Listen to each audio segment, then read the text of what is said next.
Some of you may have heard that the Disney Corporation is responsible for at least one real-life ghost town. Disney built the Treasure Island Resort in Baker's Bay in the Bahamas. It didn't start out as a ghost town. Disney's cruise ships would actually stop at the resort and leave tourists there to relax in luxury. This is a fact. Look it up. Disney blew $30 million on the place. Yes, $30 million. Then, they abandoned it. Disney blamed the shallow waters, too shallow for their ships to safely operate. And there was even blame casted on the workers, saying that since they were from the Bahamas, they were too lazy to work a regular schedule. That's where the factual nature of their story ends. It wasn't because of sand, and it obviously wasn't because foreigners are lazy. Both are convenient excuses. No. I sincerely doubt those reasons were legitimate. Why don't I buy the official story? Because of Mowgli's palace. Near the beachside city of Emerald Isle in North Carolina, Disney began construction of Mowgli's palace in the late 1990s. The concept was a jungle-themed resort with a large, you guessed it, palace in the center of the whole thing. If you're unfamiliar with the character of Mowgli, then you might better remember the story, The Jungle Book. If you haven't seen it anywhere else, you'd know it as the Disney cartoon from decades past. Mowgli is an abandoned child in the jungle, essentially raised by animals and simultaneously threatened/pursued by other animals. Mowgli's palace was a controversial undertaking from the start. Disney bought up a ton of high-priced land for the project, and there was actually a scandal surrounding some of the purchases. The local government claimed eminent domain on people's homes, then turned around and sold the properties to Disney. At one point, a home that had just been constructed was immediately condemned with little to no explanation. The land grabbed by the government was supposedly for some fictional highway project. Knowing full well what was going on, the people started calling it Mickey Mouse Highway. Then there was the concept art. A group of stuffed shirts from Disney Company actually held a city meeting. They intended to sell everyone on how lucrative this project was going to be for everyone. When they showed the concept art, this gigantic Indian palace, surrounded by jungle, staffed with men and women in loincloths and tribal gear. Well, suffice to say, everyone flipped their shit. We're talking about a large Indian palace, jungle, and loincloths, not only in the center of a relatively wealthy area, but also a somewhat xenophobic area of the southern USA. It was a questionable mix at that point in history. One member of the crowd tried to storm the stage, but he was quickly subdued by security after he managed to break one of the presentation boards over his knee. Disney took that community and essentially broke it over its knee as well. The houses were razed, the land was cleared, and there wasn't a damned thing anyone could do or say about it. Local TV and newspapers were against the resort at the beginning.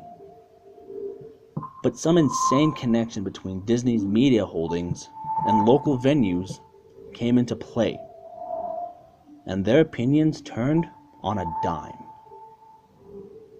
So anyway, Treasure Island, the Bahamas, Disney sunk those millions in and then split.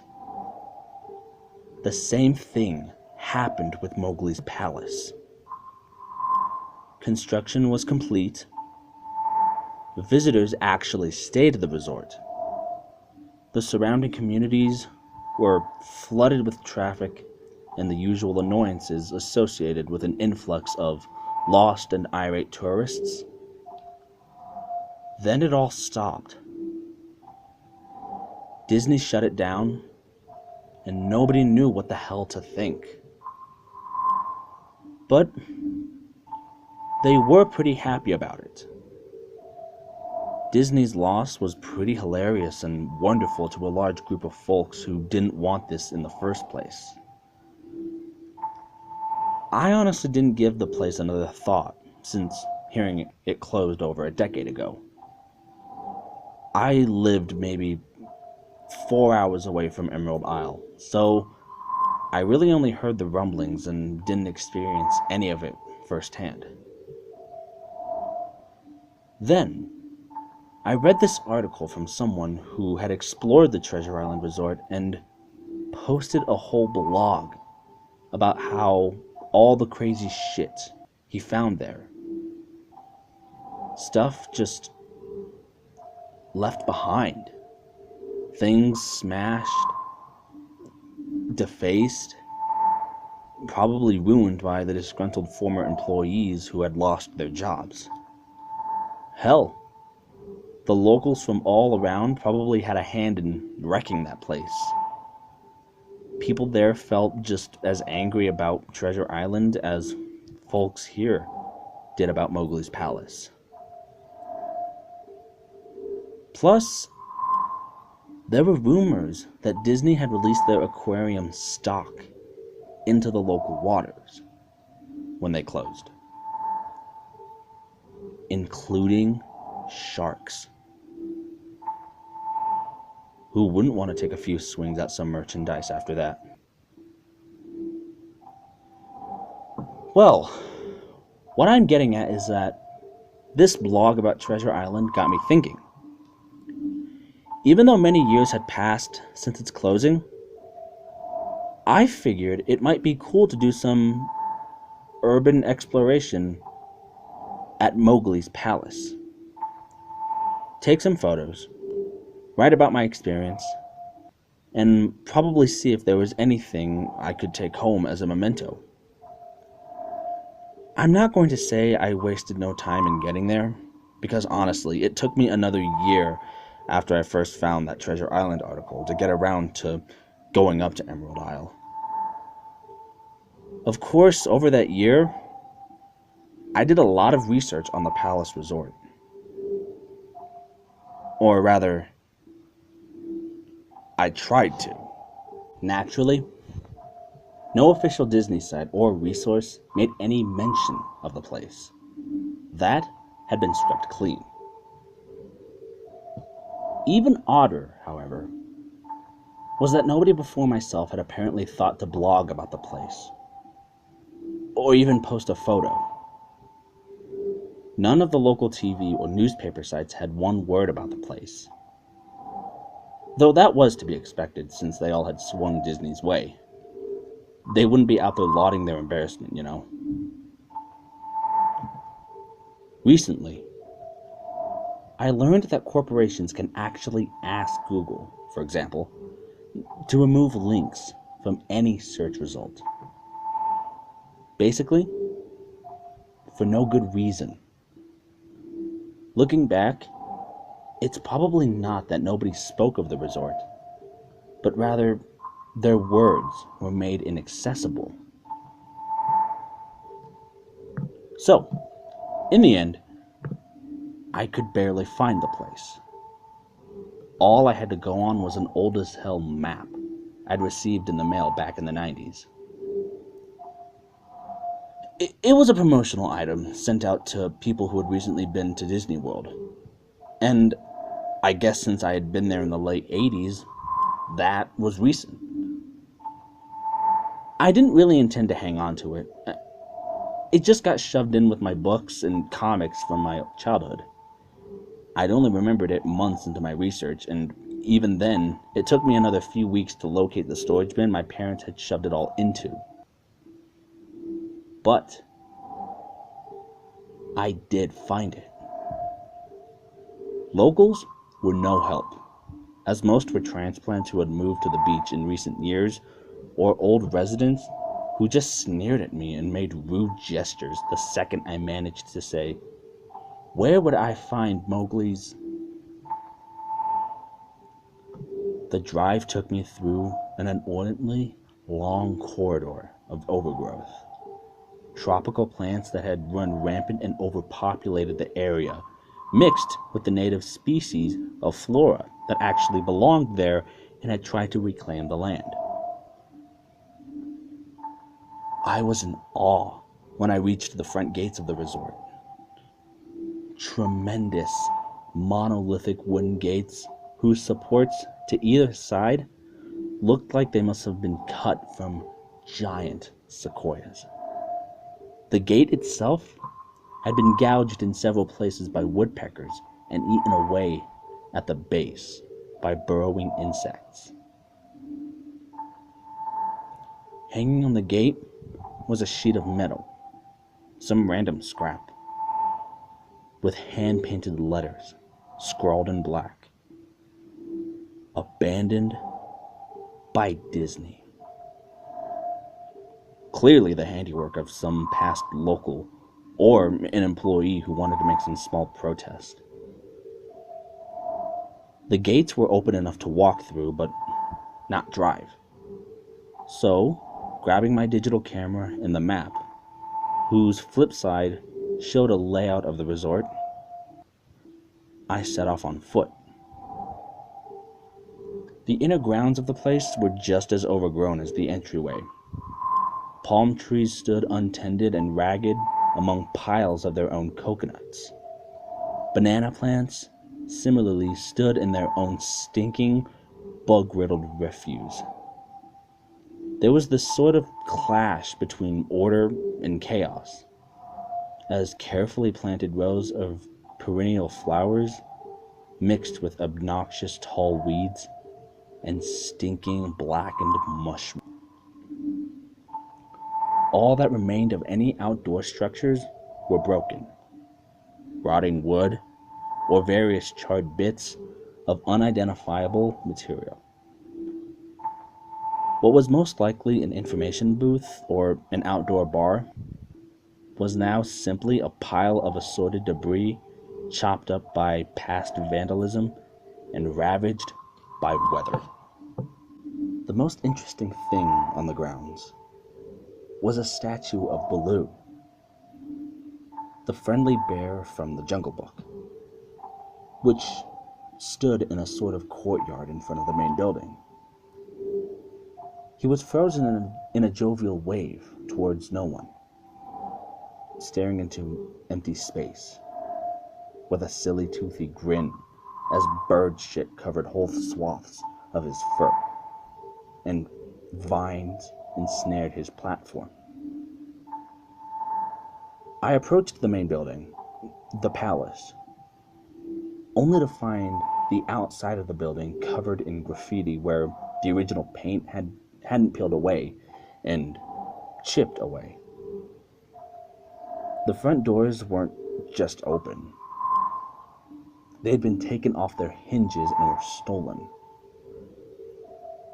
Above the front doors, or the gaping maw where they had been, someone had once again painted, "Abandoned by Disney." I wish I could tell you about all the awesome stuff I found inside the palace. Forgotten statues, abandoned cash registers, a full-fledged secret society of homeless bums. But no, the inside of the building was so stark, so bare that I actually think people had stolen the molding off the walls. Anything that was too big to steal, counters, desks, giant fake trees, they were all resting amid this empty echo chamber that had amplified my every step like a slow rat-a-tat of a machine gun. I checked the floor plans and headed to all the locations that might seem in any way interesting. The kitchen was as you would imagine, an industrial food prep area with all the applications in space, no expenses spared. Every glass surface was broken, every door knocked off its hinges, every metal surface kicked and dented. The entire place smelled like very old piss. The huge freezer, not even remotely cool now, had row upon row of empty shelf space. Hooks hung from the ceiling, probably for hanging cuts of meat. And as I stood inside for a moment, I noticed that they were swinging. Each hook swung in a random direction, but their movements were so slow and small that it was almost impossible to see. I figured it had been caused by my footsteps, so I stopped one from swinging by clutching it in my fist, then carefully letting it go. But within seconds, it started to swing once more. The bathrooms were in much the same state as the rest of the place. Just like the Treasure Island resort, someone had methodically smashed each porcelain commode with coconuts and other implements. There was about a half-inch of rancid, stinking, stagnant water on the floor, so I didn't stay there long. What's odd is that the toilets and the sinks and the bidets in the ladies' room, yes, I went in there, all dripped, leaked, or just ran freely. It seemed to me that they should have shut the water off long, long ago. There were plenty of rooms in the resort, but naturally, I didn't have the time to look through them all. The few I did peer into were similarly wrecked, and I didn't expect to find anything there. I thought there was actually a television or radio in one room, as I really think I heard a quiet conversation coming out. Though, it was like a whisper. Probably my own breathing, echoing in the silence. Or just another case of the sound of flowing water playing tricks on me. This is what it sounded like. Person 1.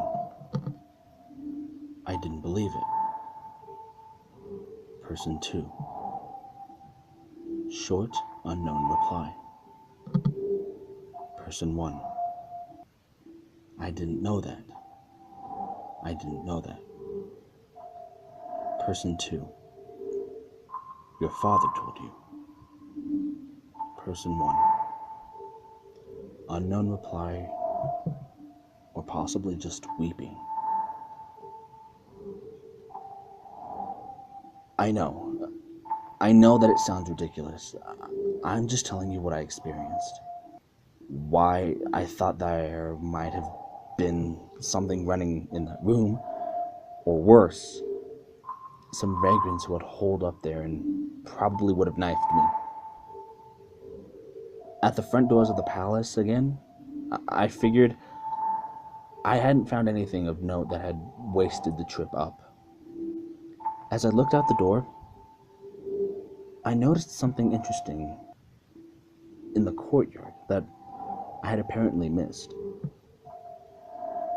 Something that would give me at least one thing to show for all my trouble, even if it was just a photograph.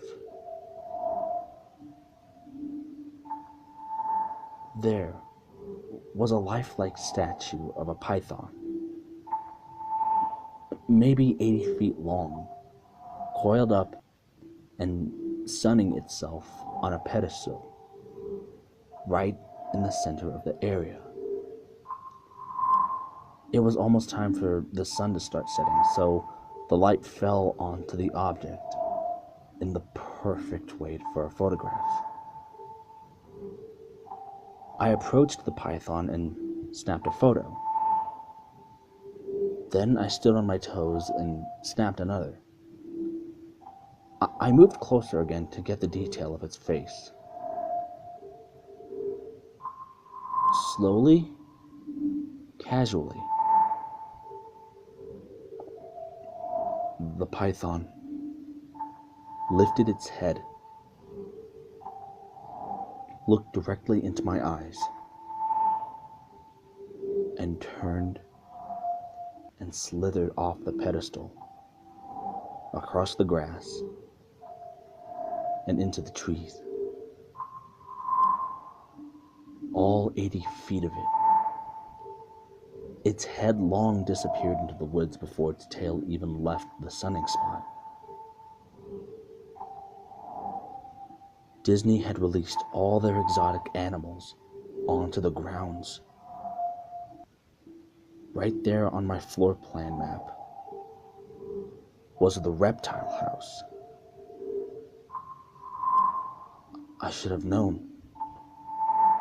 I read about the sharks at Treasure Isle, and I should have known they'd done this. I was dumbfounded, just utterly stupefied. My mouth must have been hanging open for the longest time before I came back down to earth and snapped it shut. I blinked a few times and backed away from where the snake had been, back towards the palace. Even though it was totally gone, I still wasn't taking any chances, and I backed my way into the building. I took a few deep breaths and slapped my own face to get myself right in the head again after that. I looked for a place to sit down as my legs were feeling a bit like jelly at this point. Of course, there was no place to sit, unless I wanted to recline on the broken glass and dead leaf carpet or haul myself up onto a desk of questionable reliability.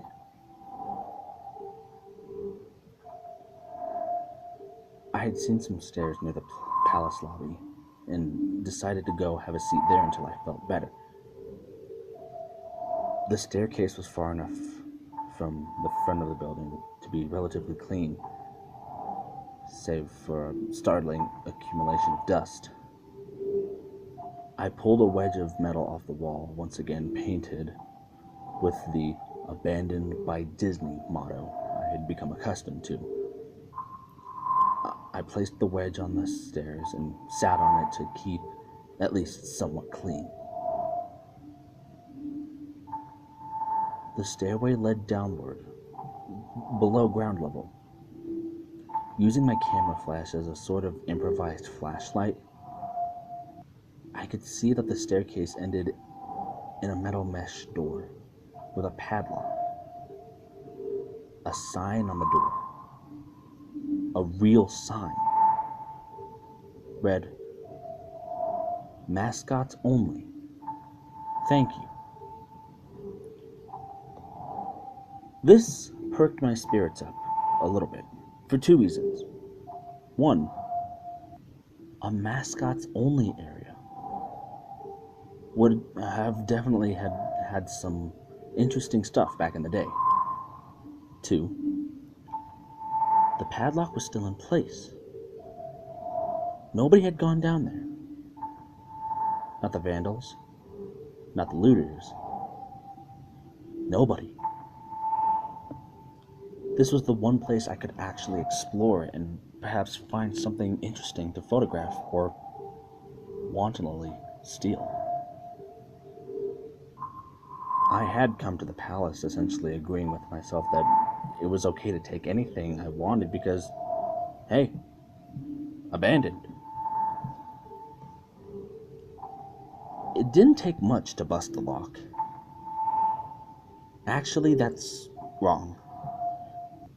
It didn't take much to bust the metal plate on the wall that the padlock was hooked to. Time and decay had done most of the work for me, and I was able to bend the metal plate enough to pull the screws out of the wall. Something nobody else had apparently thought of or had been able to do at the time.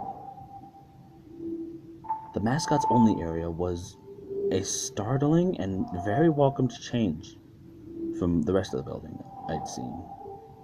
For one, every second or third fluorescent light overhead was illuminated, even though they flickered and faded randomly. Also, nothing had been stolen or broken, even if age and exposure were definitely taking a toll.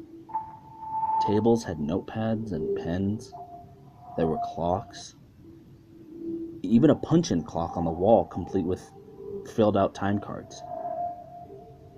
Chairs were scattered around, and there was even a small break room with an old static-filled television and long rotted-out food and drinks on the counters.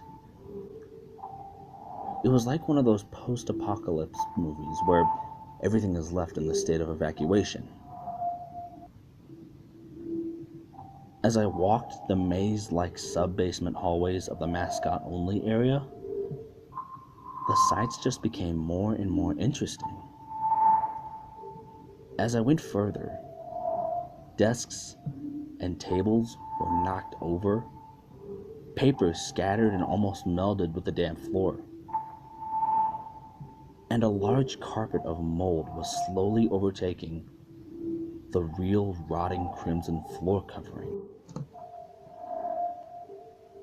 Everything was just sort of squishy. Anything wood disintegrated into mush when I applied even the least amount of force. And clothing items hanging on the hooks in one of the rooms simply fell to moist threads if I tried to unhook them. One thing that annoyed me was that the light was becoming more sparse and unreliable as I went further into the dank, suffocating depths of the place. Eventually, I reached a black and yellow striped door with the words Character Prep 1 stenciled on it. The door wouldn't open at first. I figured this was where probably the costumes were kept. And I definitely wanted a photograph of that twisted, stinking mess. Try as I might, whatever angle or trick I tried, the door wouldn't budge. That is until I gave up and started to walk away. That was when there was a slight popping sound, and the door creaked open slowly. Inside, the room was completely dark, pitch black.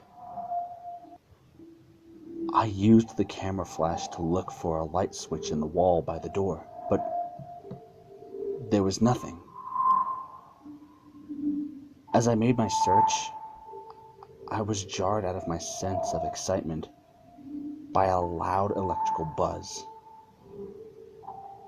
Rows of lights overhead suddenly flashed to life, flickering and fading in and out like the rest I had passed. It took a second for my eyes to adjust, but it seemed like the light was going to just keep getting brighter until all the bulbs exploded.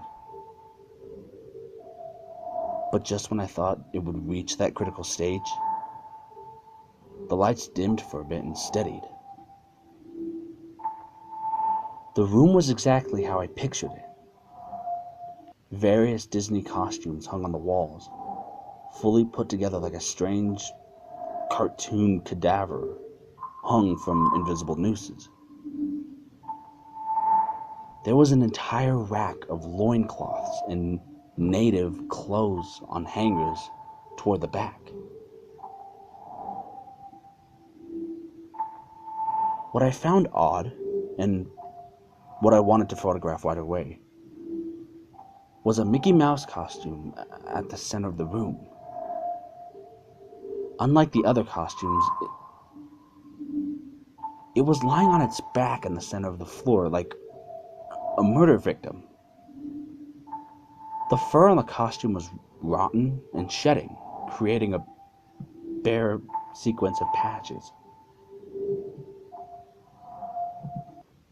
What was odder, however, was the coloring of the costume. It was like a photo negative of the actual Mickey Mouse. Black where he should be white, and white where he should be black. His normally red overalls were light blue. The sight was off-putting enough that I actually put off photographing it until last. I took a picture of the costumes hanging on the walls.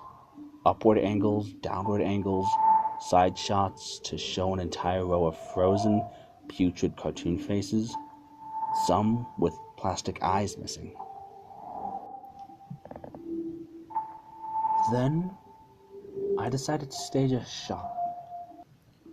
Just one of the bedraggled characters' heads on the slick, grimy floor. I reached for the headpiece of a Donald Duck costume and carefully removed it so the thing wouldn't fall apart in my hands. As I looked into the face of the wide-eyed, moldering head, a loud clattering sound made me jump with fright. I looked down at my feet, and there, between my shoes, was a human skull. It had fallen out of the mascot head and shattered into pieces at my feet. Only the empty face and lower jaw remained, staring up at me. I dropped the duck head and, as you expect, immediately moved for the door. As I stood in the doorway, I looked back to the skull on the floor. I had to take a picture of it, you know? I had to. For any number of reasons that may seem silly, but only if you don't think it through. I need proof of what happened, especially if Disney was going to somehow make this go away. I had no doubt in my mind, right from the start, that even if it was just gross negligence, Disney was responsible for this.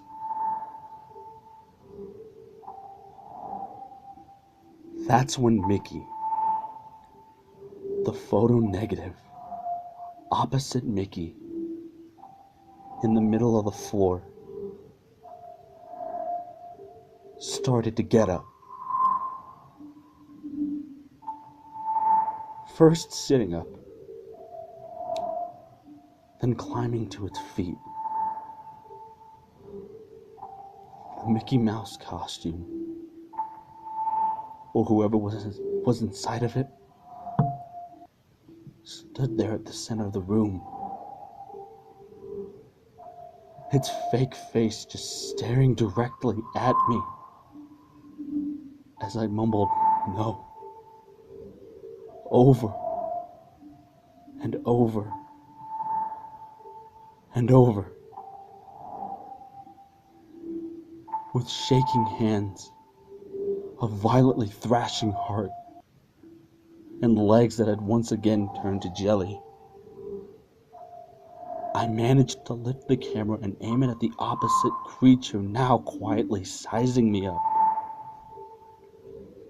The digital camera screen displayed only dead pixels in the shape of the thing. It was a perfect silhouette of the Mickey costume. As the camera moved in my unsteady hands, the dead pixels spread, marring the screen wherever Mickey's outline moved to.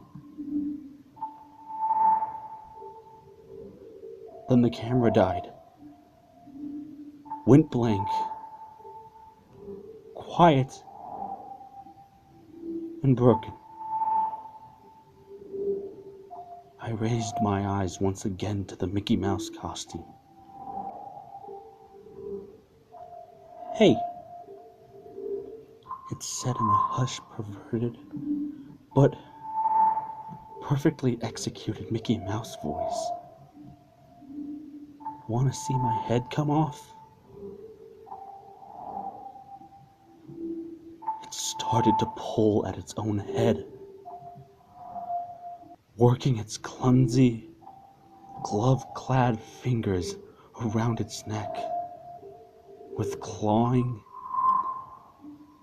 impatient movements similar to a wounded man trying to pull himself free of a predator's jaws. As it worked its digits into its neck, so much blood.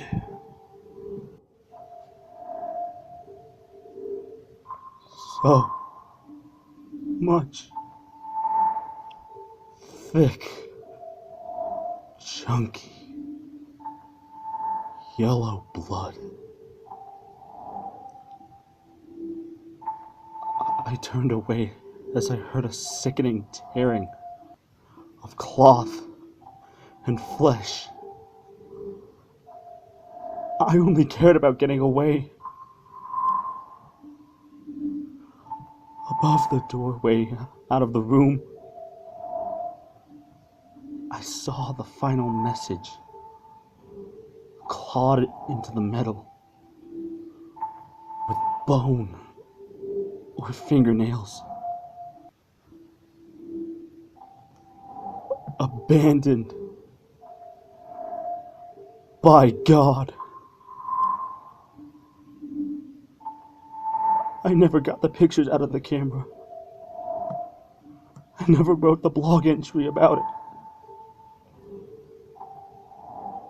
After I ran from that place, fled for sanity, if not my very life, I knew why Disney didn't want anyone to know about this place. They didn't want anyone like me getting in. They didn't want anything like that getting out.